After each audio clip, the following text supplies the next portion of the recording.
আসসালামু আলাইকুম ওয়া রাহমাতুল্লাহি ওয়া বারাকাতুহু। আলহামদুলিল্লাহ ওয়াসসালাতু ওয়াসসালামু আলা রাসূলিল্লাহ আম্মা বাদ।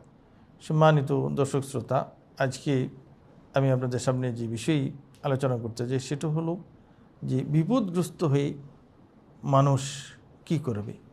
মানুষ যখন কোনো বিপদগ্রস্ত হয়, সেই বিপদে পড়ে গিয়ে সে অনেক সময় হায়-হুতাশ করে, দিশাহারা হয়ে যায়, কোনো সময় শরীরে আঘাত করে যে এটা আমার কি হলো। তো এটা দুঃখজনক, এটা নিষিদ্ধ। রাসূল সাল্লাল্লাহু আলাইহি সাল্লাম বলেছেন, যে ব্যক্তি বিপদগ্রস্ত হয়ে তার শরীরে আঘাত করলো সে আমার উম্মতের অন্তর্ভুক্ত নয়। তো আপনি যখন বিপদগ্রস্ত হবেন, সবার আগে আপনাকে আল্লাহর নিকটে সাহায্য চাইতে হবে, ধৈর্য ধরতে হবে। আল্লাহই আপনাকে বিপদ থেকে উদ্ধার করবেন। এরপরে আপনি আপনার সাধ্য অনুযায়ী হালালভাবে, বৈধভাবে চেষ্টা করবেন। কোনো অন্যায়, কোনো অপরাধ, কোনো হারাম কিছু করা যাবে না।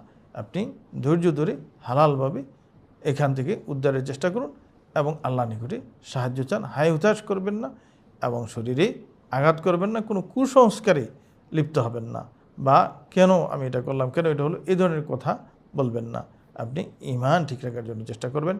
আল্লাহ রাব্বুল আলামিন আমাদেরকে তৌফিক দান করুন। আমিন। আসসালামু আলাইকুম ওয়া রাহমাতুল্লাহি ওয়া বারাকাতুহু।